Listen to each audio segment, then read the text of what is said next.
All right. Well, here we go, everybody. I'm Dan Bell from the Hampton Roads Innovation Collaborative, the region's tech council, or 501c6 that was formed in the late 90s. And we work to forward the message of high technology, of entrepreneurship, general business, everything we can do to inform people of what's going on in our region and beyond to see if they can become involved and help out. We have this Tech Tuesday series, which we have a special event this week. It's Tuesday, but it's Monday through Friday with USPTO. It's a wonderful thing. Every day we've got different training. So we're looking forward to some great information, great content. Our series is sponsored by Cox. The whole Tech Tuesday series is sponsored by Cox Communications. I don't know that we have anybody from Cox online. If somebody's here and wants to say a few words, you're more than welcome to. But if not, we'll just proceed. And I'm going to hand the reins over to Elizabeth Doherty from USPTO, who is going to lead our session today. And I will drop off screen and stay out of trouble as much as I can. All righty. Well, Dan. Hello, Dan. Hello, Dan. It is audible. Hello, this side Mohit. Good morning. Have you come to India to deliver the lecture in future? In past, have you come to India to deliver the lecture in past? Well, I personally have in my career on several occasions, but not through this.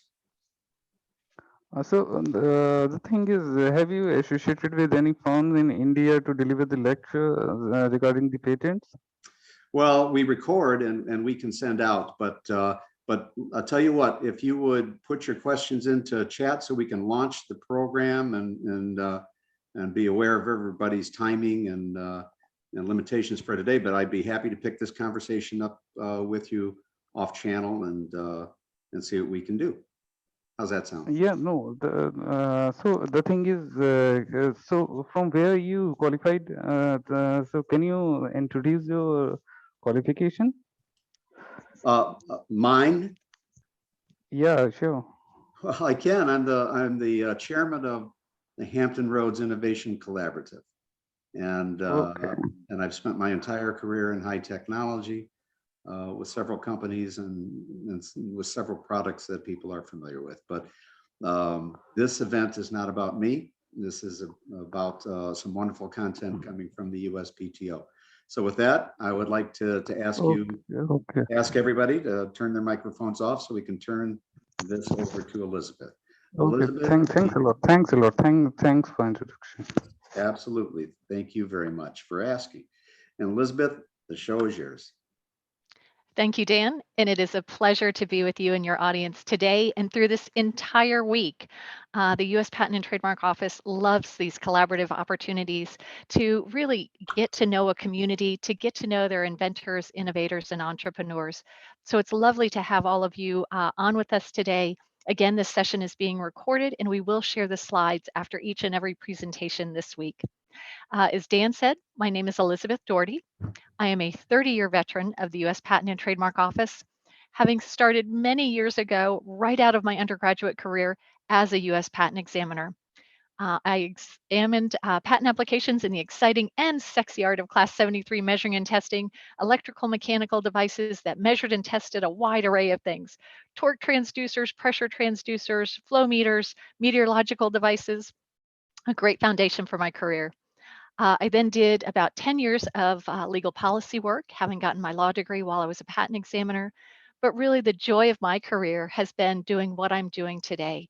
And that is interacting directly with our public, doing public outreach about the importance and role of intellectual property. Our week together is going to start with today's conversation, which is going to be Intellectual Property 101. Getting our feet wet with what is intellectual property, what are the types of intellectual property, why is it important, and also talking about some of the resources available through the U.S. Patent and Trademark Office.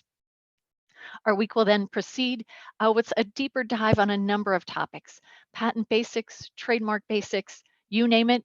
I hope you'll tune in for each and every one of them. They'll be taught by remarkable presenters from the U.S. Patent and Trademark Office, many of whom are members of my team, the Eastern Regional Outreach Office. And that's really just a long way of saying that we help people, and we specifically help people, stakeholders who are located in the states of the East Coast, including the District of Columbia and Puerto Rico. So again, it's my pleasure to be with you here today and to kick off our series. Now, why did we pick this week? Well, we picked this week because not only does Dan have the wonderful Tech Tuesday program, but this week, this Friday, February 11th, is often referred to as National Inventors Day. And why is that? Because one, we celebrate Thomas Edison's birthday, one of this world's most prolific inventors with over 1,000 US patents. That doesn't include all of his international patents, but over 1,000 US patents.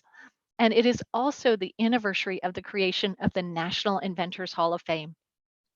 Now, if you ever find yourself in Alexandria, Virginia, I do hope that you'll stop into the USPTO headquarters because there on our campus, we have the National Inventors Hall of Fame Museum, a museum which celebrates and recognizes over 500 remarkable inventors who, in order to be inducted into the National Inventors Hall of Fame, you not only have to have at least one patent, but it has to be a patent that changed the world. So these are truly remarkable inventors and innovators who have created the world that we know and appreciate today. So let's all raise a glass this Friday to celebrate National Inventors Day and how inventors have changed our world. With that, I am going to jump into our slides for today. I have a great deal of them, but I hope you'll put your questions in the chat, or we'll have the opportunity to take some questions verbally at the end of the presentation. My colleague Bobby Rushing is also on with us today, as is Alfred Kindred, and they are both going to help address questions in the chat. So again, please feel free to put a question in there and we'll get an answer to you. I am going to go ahead and share my screen. I'm going to go to our slides and we will get started. Yep. All right, I'm assuming. Oh, fantastic. Thank you for that feedback. I always want to know just to be sure, but so I'm not traveling down a road and no one else is seeing what I'm seeing. As I said, today is going to be an intellectual property 101 conversation. What is intellectual property and why is it important?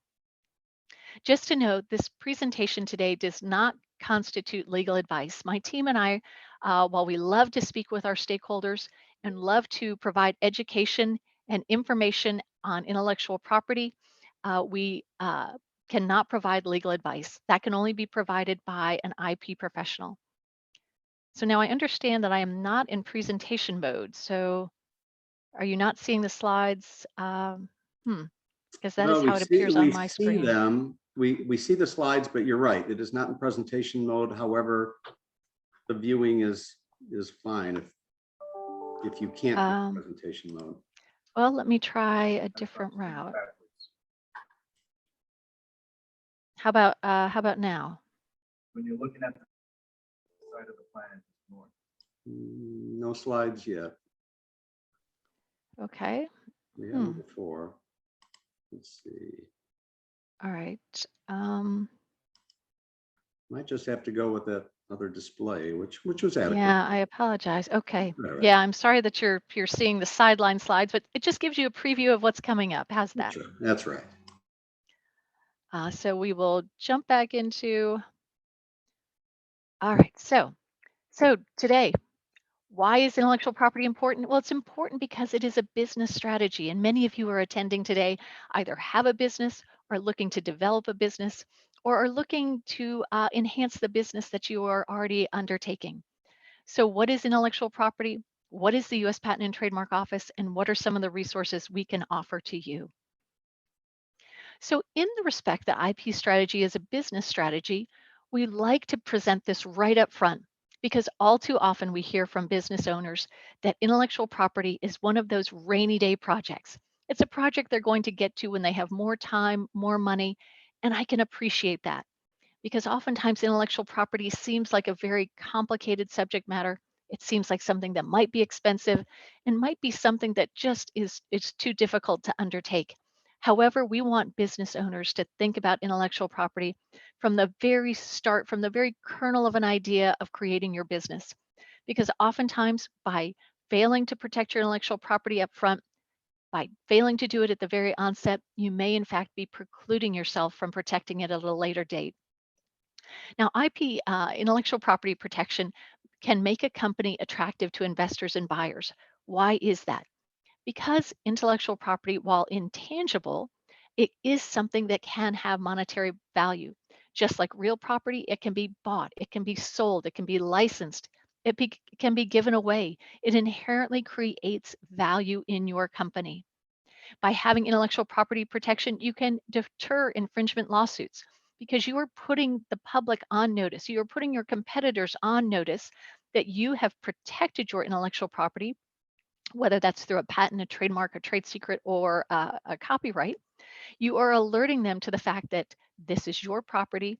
They should steer clear or work with you if they have an interest in your intellectual property. It can increase leveraging power. Again, that goes to the value that you're inherently adding to your company's assets. Intellectual property is also global. And we'll talk a little bit more about that because intellectual property is also territorial. But recognize that outside of the US Patent and Trademark Office, there are intellectual property offices in nearly every country or region around the globe. So what is intellectual property? Now, some of this may be a very basic conversation. Some of you may be light years ahead of just the simple basics of what is intellectual property. But for those who are just being introduced to the topic for the very first time, let's juxtapose intellectual property with real property. We all can fathom and understand and appreciate what is real property. It's that house, that car, that boat, that tangible property that can be bought, that can be sold, that can be licensed, can be given away, can be given to your heirs. It is that tangible property. Similarly, intellectual property is property of the mind. It is creative property, property that, again, like real property, can be licensed, bought, sold, given away.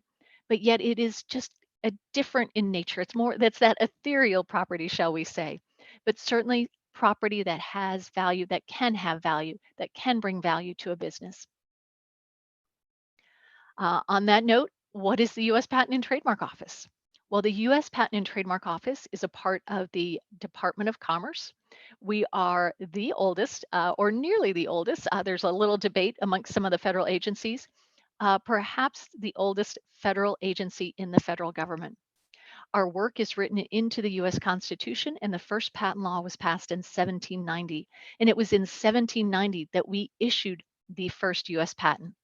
We have now issued over 11 million US patents, and I could suspect that we'll be approaching patent 12 million probably within the next year or two. As you can imagine, as the rate of technology creation increases, so does the reduction in the number of years between these milestone patents. The image you're seeing here is our beautiful Alexandria, Virginia campus, which again, I encourage you to come and visit us when you get the opportunity. We're currently closed to the public due to the pandemic, but hope to be back in our buildings very soon. As I mentioned, the work of the US Patent and Trademark Office is actually written into the US Constitution. The founding fathers of our country recognized that in order for America to be a strong and industrialized nation, we would need to protect the progress of science and useful arts by securing for limited times to authors and inventors their exclusive rights. That clause is directly addressing patents and copyrights. Trademarks are written into what we call the Commerce Clause, a different part of the US Constitution. So again, it is as old as the nation itself, this importance and role of intellectual property and its protection. So what are the four basic types of intellectual property? I'm sure many of you have heard of all four of these, but you may not be sure as to what they cover and how they, I see a note from Bobby saying that you all are only seeing the first slide. Is that correct? Yes, click on the left side. You're still showing slide 1. So click on the left-hand side on the slide that you're on. Okay, this is really frustrating because I am seeing the slides advance on my screen. So you haven't seen any of. All right, I'm going to stop sharing and we're going to try this again. Um, let's try this again. Oh, I'm sorry. I thought you all have been seeing these slides that I've been going through and sharing with you. Let me You're doing turn it such a good off. job. Yeah, you've been doing great. Let me turn it off here and turn it back on again. There we see a different slide. Okay, click Okay, on so that projector screen on the right-hand side. All the way at the bottom on the right. Yeah, click on that. now what are you seeing now? Okay, it's not going when you click on that. So you have to click on the ones on the left-hand side each time that you go to another slide. Yep. Okay, well, unfortunately, I only have one screen, so I don't have that. Okay. So you may have to do next slide. So what if I show it like this? Can you see it advancing? Yep. Yeah, I can see that you were on types of intellectual property. That was the slide that you were on. Okay, so how about I won't put it in presentation mode. So we're all seeing the same thing now. We're all seeing types of intellectual property. Yes. Yes. Okay. All right, so I'm not going to put it in presentation mode because for whatever reason, I think somehow that's not getting transmitted correctly. So again, the slides that were preceding were really just lovely visual slides. There's again our office in Alexandria, Virginia, the Constitution, and now we're on types of intellectual property. And everyone's seeing the same slide, correct? Types of intellectual property? Yep. Absolutely. Okay, fantastic. All right, so hopefully it's smooth sailing from here. So there are 4 basic types of intellectual property, and oftentimes as an owner of a business or as a creator, one may be creating more than one type of intellectual property. So oftentimes as a business, you may in fact be creating an intellectual property portfolio where all of these add value to your company, to your endeavor. Today, we're going to touch on each one of these at a very high level because, again, we're just getting our feet wet and talking about the basics of intellectual property. Patents protect what we generally think of as inventions, and patents are issued by the US Patent and Trademark Office. Trademarks are the identifier of the source of goods and services, also addressed by the US Patent and Trademark Office. Copyrights are handled by the US Copyright Office, which is a part of the Library of Congress, and protect a creative expression stored in a tangible form. Trade secrets are protected by the Uniform Trade Secret Act, as well as oftentimes by contract law, and protect any information that is valuable and kept confidential. And again, we're going to do a little bit of deeper dive on each one of these, but just to get us started, this is what we're going to be talking about today: patents, trademarks, copyrights, and trade secrets. Elizabeth. Yes. Yes. Yeah, in previous slide you have write an inventive idea. Actually, idea cannot be patented. I think so. It is actually mentioned in the slide that invention idea. So idea can be patented. You know what? That's a great question, and we're going to cover it when we talk about patents a little bit later in the slide. So let's hold that And question one if we thing, could. yeah, Okay. one thing more you have said the tangible. So the thing is, if suppose we have a gesture expression to respond something, so it can be patented. Suppose we have a gesture, just like you are blinking the eyes. So Mhm. and somebody is getting the response. So the thing is, it can be patented. And one more question, actually, suppose we have disclosed the invention in the public domain, whether in the foreign or whether in the United States, and somebody is using, like suppose you are blinking the eyes. So is United States giving the grace period for the 1 year to have this patent for foreign countries? So these are the two questions. Please elaborate. So Mohit, those are great questions. I'm going to ask my colleagues if they can address those in the chat while we continue to move through the slides. And if we don't, we'll get to them there at the end. Great questions.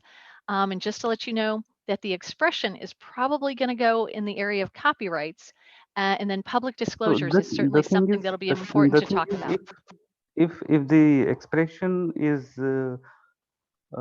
tie up with the systems to response in a manner so that a method take place or a, execution take place in a system.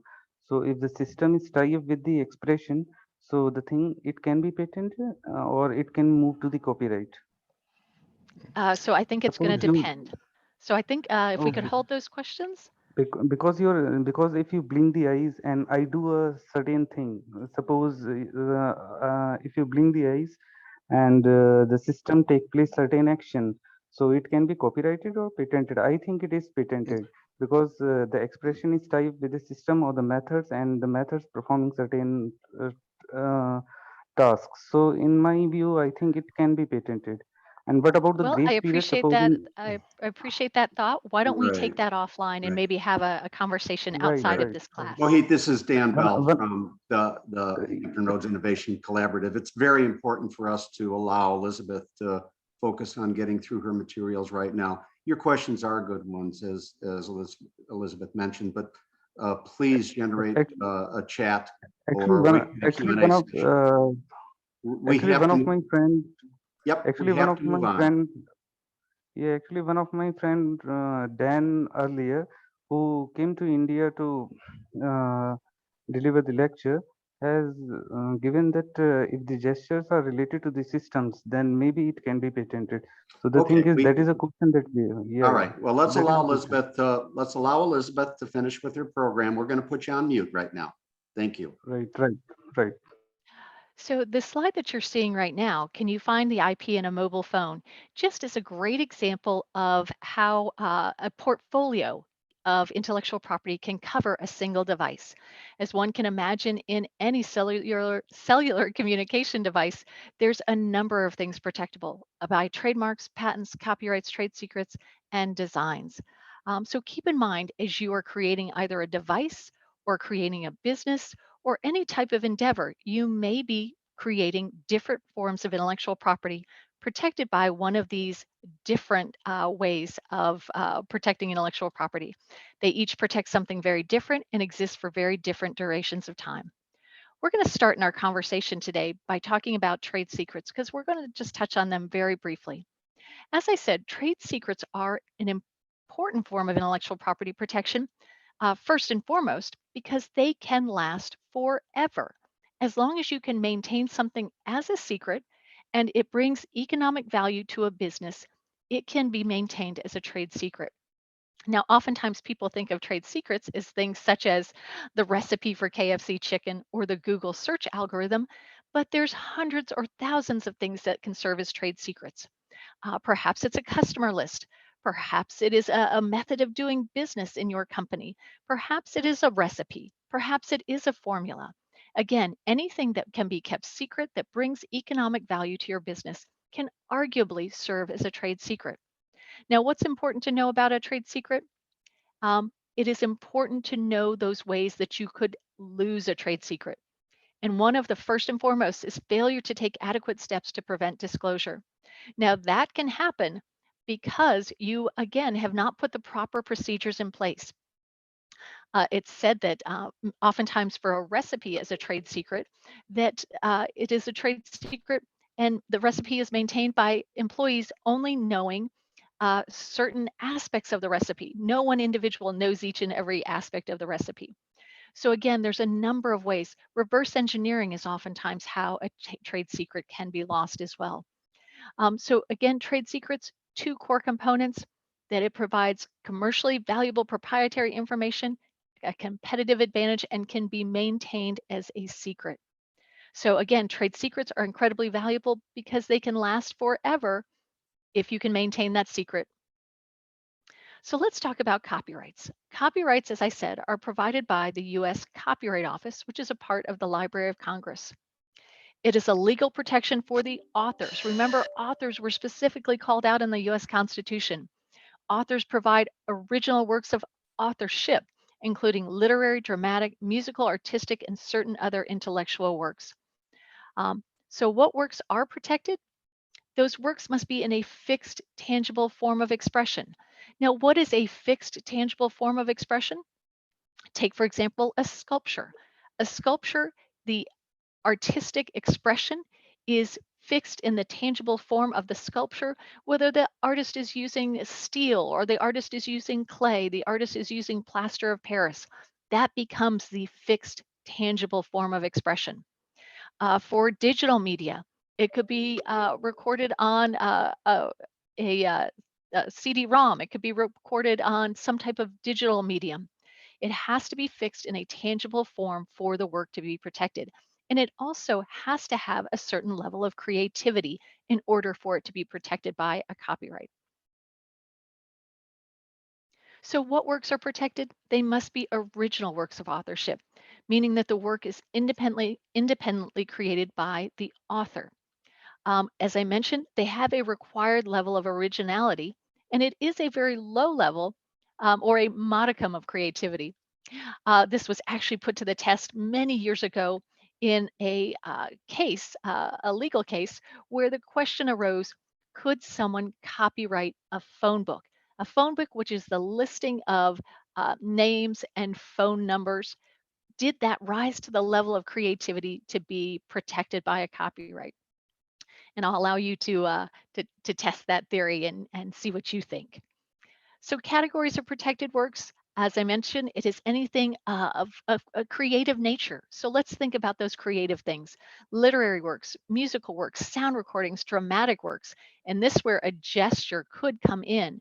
A gesture could in fact be protected by a copyright if again it is in a fixed and tangible form. Choreographic works, pictographic and sculptural works, motion pictures, architectural works. It's quite a robust list. Now, interestingly enough, about copyrights is they are what we call self-authenticating, meaning by creating that work of creativity and placing it in a fixed and tangible form, you in fact have given yourself a copyright. Now, you are encouraged to register it with the Library of Congress, with the US Copyright Office, because by doing so, it helps you to avail yourself of additional protections. So if I were to ask for a show of hands of who has a copyright, every hand in this program should go up. Because if you have ever written a letter, you've ever written a poem, you've ever written a term paper, you in fact own a copyright in that work. Uh, Works from pre-existing works, compilations, and derivative works. So those are just additional things that are protectable by copyright in addition to those ones that come from that original work. So what works are not protected? Works that have not been fixed in a tangible form. Remember that tangible form, being fixed in a tangible form is critical to a copyright. Titles, names, familiar symbols or designs, or mere variations of lettering. Again, those do not offer enough content and creativity. Ideas, procedures, concepts, principles. Works consisting entirely of common property. So when you say common property, there is no original authorship. The term of a copyright, and this is going to be interesting for our conversation today. As I said, the duration of a trade secret can be forever, making it incredibly valuable. For patents and copyrights, there is a limited duration, and trademarks too, but we'll talk a little bit more about that here very shortly. For copyrights, the duration is in fact the life plus 70 years, the life of the author plus 70 years. Thus, the creator of the work that is protected by copyright gets to enjoy the benefit of their work and do his or her heirs for 70 years. Additionally, 95 years from the publication if the author is not a natural person. So the duration of a copyright is extensive. So let's keep that in mind. Exclusive rights that fall to the copyright owner. So as the owner of a copyright, these are the rights that you have, the rights you have to enjoy, to reproduce the work, to prepare derivative works, to distribute copies, to perform the work publicly, display the work publicly, or authorize others to do so. And this is where you'll oftentimes see language in when you watch a movie, when you hear a broadcast, that something is being broadcast with the rights of someone. You oftentimes hear it in respect to sports events, that this may not be distributed without the authorization of the National Football League or whoever the disseminating organization is. So as I said, copyrights are what we call self-authenticating. So why would you register your copyright with the US Copyright Office? It puts others on the notice of a copyright claim. It makes that public notice because remember in one of our very early slides, which I know you didn't get to see, but I spoke about, by putting people on notice, you are hopefully deterring others from using your work without your permission, whether that's a copyright, a patent, a trademark. Registration is required to file suit in federal court. So in order to protect your work, if somebody does infringe upon your rights, if somebody does use your work without your permission, you need to have it registered with the US Copyright Office. And you can see there's several other features there that make it very valuable as well. Particularly that latter one, easier to license that work, collect royalties, and enforce your rights outside of court. By having it on record, registered with the US Copyright Office, you are availing yourself of these additional protections. And it is a relatively simple process. One does not necessarily need an intellectual property attorney to register a work with the US Copyright Office. It's a very friendly system and it's a very low cost of entry. So I do encourage you, if creating creative works, that you consider doing so, registering it with the US Copyright Office. So let's move to trademarks. So as you can guess from our conversation that we just had about copyrights and now moving into trademarks, copyrights and trademarks are something that are probably found in each and every business endeavor. While not every company is going to be creating something that can be protected by a patent, in all likelihood, you are going to have something that can be protected by a trademark and by a copyright, and perhaps even a trade secret. Whether you're opening a nail salon or creating a new commercial product that is going to hit the marketplace, you in all likelihood have something protectable by a trademark and probably by a copyright as well. So what is a trademark? And you can see several examples here. A trademark is any word, name, symbol, or device used to identify and distinguish the goods and services. It indicates their source. You can see these famous examples here, whether it's Girl Scouts, Under Armour, Apple, McDonald's, uh, Macy's. These are all things that we know as the indicator of goods and services. You see there on this same slide, TM, SM, and the circle R. What is the difference between those? TM indicates the use of something as a trademark, but indicates that someone has not federally registered that trademark. So trademarks can be uh, obtained by using the mark in commerce without seeking federal registration, and that is called a common law trademark. In many states, there are also state trademark laws, and one can apply to a state to get a state trademark. Now, that only protects you with respect to commerce within a state.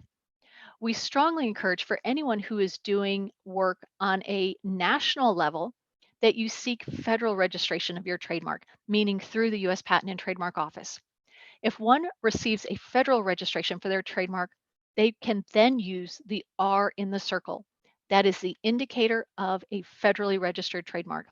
So again, if one is seeking to do business across the nation, interstate commerce, you want to seek a federally registered trademark. And the SM is an indicator of a service mark, although in general we call all marks trademarks. A service mark would be the indicator of a service business versus a business that is producing commercial products and selling commercial products. So what do trademarks offer? Trademarks are really for the benefit not only of the brand owner, they are also to the benefit of the public. They provide brand recognition, distinguishing goods and services from competitors in the marketplace. They also provide a public notice of ownership and exclusive right to use. That federal trademark registration, as I said, is the circle R, and it allows you to record your mark with customs. It can also serve as the basis for foreign filing. We do strongly encourage you to get that federally registered trademark because that also, again, puts the public on notice that you have protected this mark because it will then be published in the US trademark database. So what is the definition of a trademark? As I said on the onset, any word, slogan, symbol, design, or combination that identifies the source of goods and services and distinguishes them from others. So uh, keep in mind that there's a wide variety of things that can serve as a trademark, and we're going to talk about some of them here coming up. So as we said, there are types of trademarks, including a word mark. Here's several examples from the Coca-Cola Company. One of which is the word mark, simply the words themselves. There's the composition mark, which is both words and some type of a logo, some type of an artwork. There is also the special form mark, where they have stylized the word mark. And then you can see the design mark, that use of the polar bear that we frequently see with Coca-Cola. So what are some other examples of types of trademarks? Well, trademarks, interestingly enough, can also be sounds, colors, or smells. For anyone seeing that Tiffany blue box arriving on their doorstep this Valentine's, that would be the indicator that the source of that jewelry or that gift product is from Tiffany's, because Tiffany's has registered that color blue as their trademark. Um, the shape of the shape of the Hershey Kiss is in fact a trademark. The shape of the Coca-Cola bottle is a trademark. There are, again, a few smell trademarks, not very many of those, but a few. And there are also sound marks as well. To hit very quickly the strength of the mark, when picking a trademark, you want your mark to be in this strong level. You want it to be fanciful, arbitrary, or perhaps suggestive. If your trademark is so descriptive or generic that it falls into that level of the scale, that level of the schedule, it is not going to be a strong mark. So picking a strong mark is going to be very important to your distinguishing your goods or services from another. So examples of strong marks: fanciful would be those words that are made up, completely made up, that have no meaning outside of their being used as a trademark. Xerox means nothing outside of its being used as a trademark for the Xerox Corporation. Arbitrary is where you take actual words, but you actually give them an association with something very different. We all recognize the word apple as a fruit. However, when used with respect to computer and IT products, it has a very different meaning. And then suggestive suggests a quality or intended desired effect. So for example, copper tone for suntan lotion. Again, the level of creativity in the mark is very beneficial. Um, Examples of weak marks are, for example, Milk or lawyers.com for providing online database services. So again, things to stay away from. You want your trademark to be in that stronger category, that category of arbitrary or suggestive. And why register? Again, we've touched on it very briefly, because it allows you nationwide protection. If you are going to be participating in interstate commerce, you want the federal registration, not a state registration, and not the common law registration. While those certainly can provide value to a business, the federal registration is the stronger registration. Um, you can use that circle within the R, and it allows you to register your mark with the US Customs and Border Protection. I want to jump into patents because I'm looking at the clock and I know we're running short on time. So let's get right into patents, because I also want to have time to talk to you very briefly about some of the USPTO resources. So what is a patent? Well, a patent is the right to exclude others. It is the right to exclude others. Let's keep that in mind. That's a very key concept here. And you, as the owner of that patent, as the owner of that patented technology, have the opportunity to exclude others from making, using, selling, or offering for sale, or importing the claimed invention for a limited period of time. And we're going to talk about what that period of time is. It is important to note that a patent is territorial, and that is true of copyrights as well as trademarks too. I know we said intellectual property is global, but with that said, intellectual property only protects you within the country which issues you that right. So a US patent provides protection only within the US. Again, that's true of US copyrights and US trademarks as well. The types of patents, there are three types: utility, design, and plant, which protect very different forms of invention. Utility is generally what we think of when we talk about inventions, whether it's a new mousetrap, a new toothbrush, or a new cellular communication device. They are good for 20 years from the date of filing. And they are oftentimes complemented by a design patent. Oftentimes, these will both be in a patent portfolio. Designs protect the ornamental appearance of an article of manufacture. They are good for 15 years from the date of grant. And then, of course, there's our beautiful plant patents, which are good for 20 years from the date of filing, that protect any newly invented strains of asexually reproducing flowering plants, fruit trees, or other hybrid plants.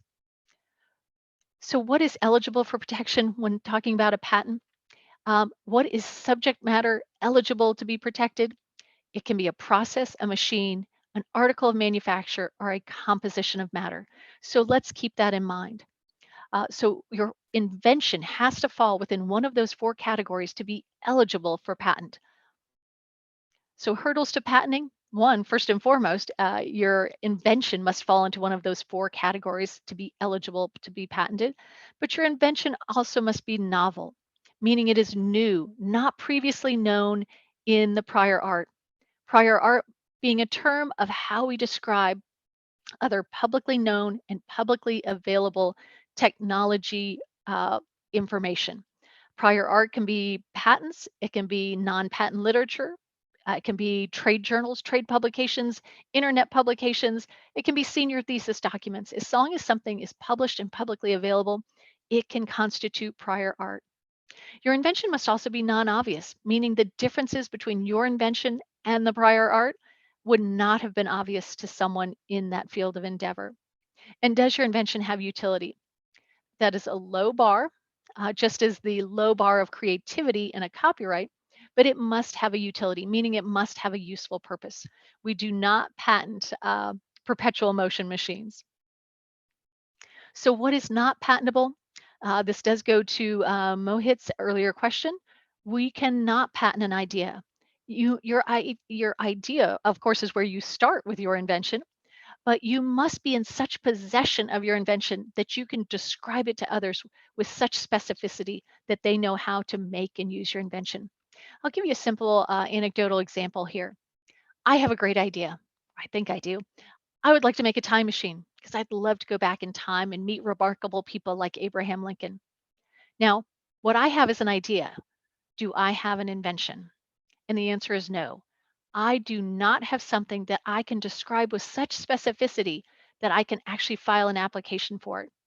I do not have a machine that can actually accomplish the task. I merely have an idea. You additionally cannot patent natural phenomenon or abstract ideas. So what is the path to a patent? What is the process? As we said, it starts with a new idea. It may move into a provisional patent application, not required, but oftentimes people find this vehicle, this tool, a provisional patent application, a great step, a great first start. In order for something to be examined by a US patent examiner, it has to be filed as a non-provisional patent application. That non-provisional patent application, if examined and it goes to allowance and we issue a US patent, that patent will be good for 20 years from the date of filing. As I was talking with Dan Bell right before the start of our program today, Dan was curious as to how many patent applications we get each and every year, and that number is over 650,000. And it's been at about that volume for the last few years with slight upticks each and every year. So it's incredible the inventiveness of both our country and our world, because nearly 50% and sometimes over 50% of those applications are coming in from foreign countries. So again, a huge volume of invention and innovation, which is really very exciting. As I mentioned, there's something called a provisional patent application. It is not a patent. All too often I hear people say I have a patent when they have a provisional patent application. So let's be clear. There is not a provisional patent. There is a provisional patent application. The provisional patent application is a great way to get your foot in the door at the US Patent and Trademark Office with a low cost of entry and a low bar of entry. It is a one-year placeholder that you can put into the office, file with the office, and then begin to use the term patent pending. And you can begin to share your idea with others, whether it's people you are looking to have finance your invention, looking to have help you perhaps provide, again, commercial backing or additional assistance. It allows you some level of protection, but it is not a US patent. And in fact, you cannot enforce a provisional patent application against anyone if somebody infringes upon your invention. It is only when you have that US patent in your hand that you have something that you can take to the bank, you can take to the courthouse. So keep in mind, it's important if seeking to commercialize your product that you, in fact, take it to that non-provisional level. What is the route to a patent application? Well, let's leave it to say in looking at this quick image that it's not always a straight course. It is an interaction between you and a US patent examiner, and likely, and what is strongly encouraged, is using a patent attorney or a patent agent. It becomes a process of communication and collaboration with the US Patent and Trademark Office. You file your application, it's picked up for examination by a patent examiner, and thus begins the conversation of whether or not you have patentable subject matter. Hopefully, at the end of the run, you end up with a US patent in hand, again, one that you can take to commercialize your product and create that business, and in fact, perhaps grow an industry if successful. But it is a process of communication and collaboration. So I just want to be clear about that, that it does take some time. So it can be a long process, but not always. There are ways to expedite that. I do want to touch very briefly on some resources, and I know we're just about out of time, but let me touch on some resources very quickly. And specifically, if you have not visited our website, I would encourage you to do so. It's a great first place to get started.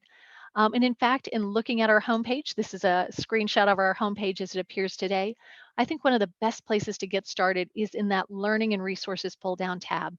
There you'll find information for inventors, entrepreneurs, startups, kids, and teachers. It's a great first place to kind of get started with the US Patent and Trademark Office. I'd also encourage you to go to USPTO in your region. There in that bottom right-hand corner, that bottom toolbar, that's where you can find the state you're living in, whether it's Virginia or another state, and find resources that are specific in your area. As I said, my team and I are in the Eastern Regional Outreach Office, which is located at the Alexandria headquarters, but we also have offices in Detroit, Denver, Dallas, and San Jose. While currently closed to the public, we do hope to be reopening soon. If you do go to the Virginia resources page, this is what you're going to find. You're going to find how to find free patent and trademark legal assistance through our Patent Pro Bono program. You're going to find if there is a patent and trademark resource center in your area. And you're also going to find information about patent attorneys and patent agents in your state, and also whether there are any inventor and entrepreneur organizations. I can speak to the latter one to know that for the state of Virginia, we have two really great inventor organizations. One is called INCA, Inventors of the National Capital Area. And then we also have VINE, which is the Virginia Innovators Network. And those are great places to connect with others who are working in invention, innovation, and entrepreneurship. For those of you who are visual learners, and maybe you are, having joined our webinar today, we also have a USPTO YouTube library, which has a great wealth of presentations, either from previous programs or things that we have created just for our library. And it's on a wide variety of topics. So I encourage you to visit our YouTube channel. You can also sign up for a number of USPTO subscriptions, and these subscriptions are available on a number of topics. What happens when you sign up for a subscription is that these drop into your inbox when we have something important to say. We never share your email address or provide it to others. This is merely for us to communicate with you important information coming out of the US Patent and Trademark Office. Just as we're having this webinar today, the USPTO every Monday through Friday has a wide array of free events. And currently, these events are all virtual. I encourage you to visit our USPTO events page, which is available from that Learning and Resources pull-down tab, to see the wealth of classes that are being taught each and every day, Monday through Friday. They may be on patent basics, trademark basics, they may be on protecting your intellectual property abroad. So there's a wide array of courses being taught from experts across the office. We do have our startup resources page, which is really a one-stop shop for those of you who are creating a startup business. We have it broken down into patents, trademarks, startup assistance, and again, a link back to our current events, our teaching page where we have our events listed. For those of you who are thinking about filing a patent application or already in process and need some help or have a question to be answered, we do have our Inventors Assistance Center, which is staffed Monday through Friday, 8:30 to 8 by retired USPTO employees who love to answer your questions. They love to have you call and ask a specific question and are there to help you. Similarly, we have a Trademark Assistance Center that does the same for anyone who is considering filing or is in the process or has received a trademark and has a question. As I alluded to, there is a patent pro bono program.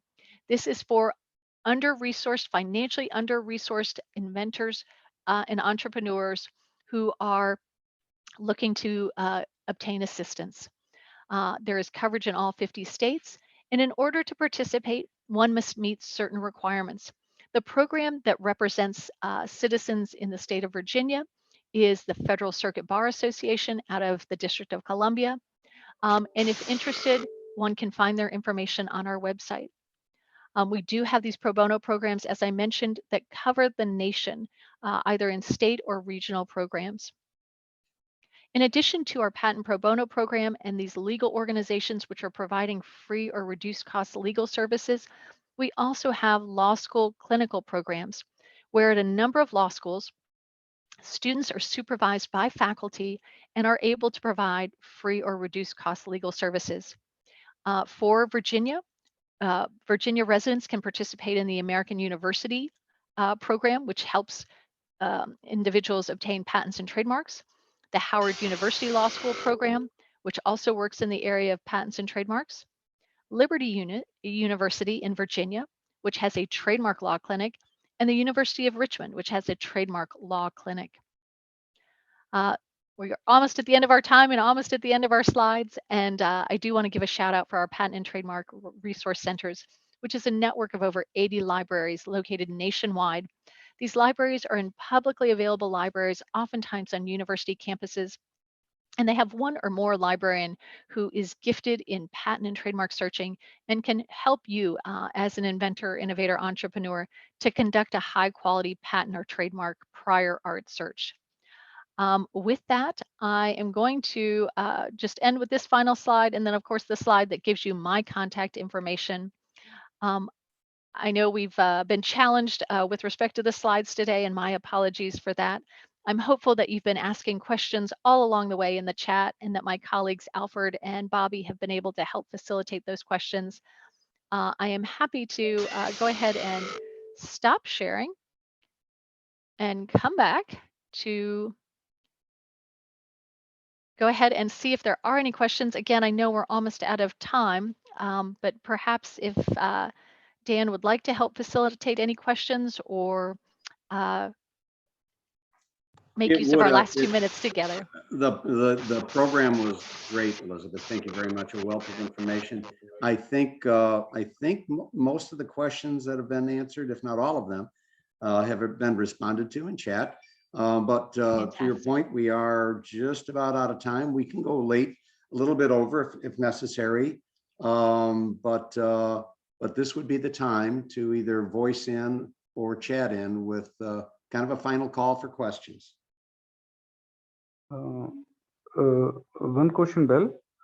The Elizabeth has shown certain gestures like blinking and shown the hand, certain hand, and that signal moved to the system through Zoom, and we have predicted certain intelligence in that.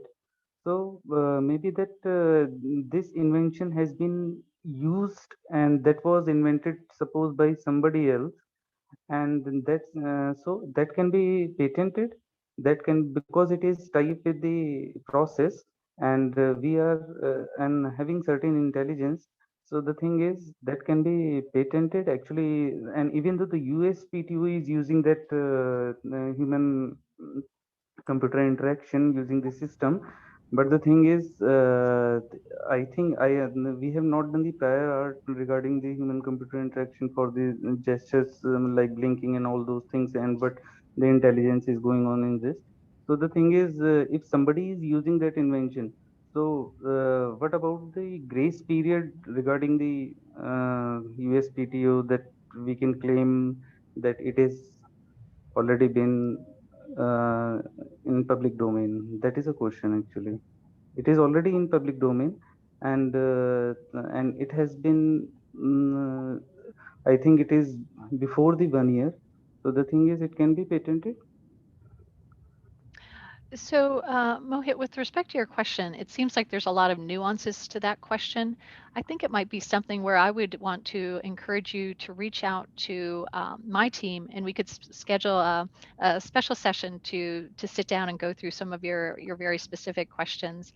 I think it might be helpful, again, given the specificity of your question. Yeah, that is only the thing that actually that is in the public domain, and it is within a year. So the thing is, USPTO allows for the grace period, and the thing is, eyes blinking and giving the gestures through hand, and that is moving through the system, and we are following a process, and maybe that is a part of the intelligence. So that is the thing. Okay, thanks a lot for your guidance, and we will have a session on this, that we can patent it or not, or we can have the copyright for this. Thanks a lot. Thanks a lot. You're welcome. Thanks for being with us today. Dan, I'm going to turn it back over to you. And All right. again, thank you for this opportunity to collaborate with you and the Hampton Roads Innovative Collaborative. It's been a pleasure being with you today. Again, my apologies for our IT challenges in the slides. I hope everyone was still able to appreciate the content. And again, we will be sharing those slides.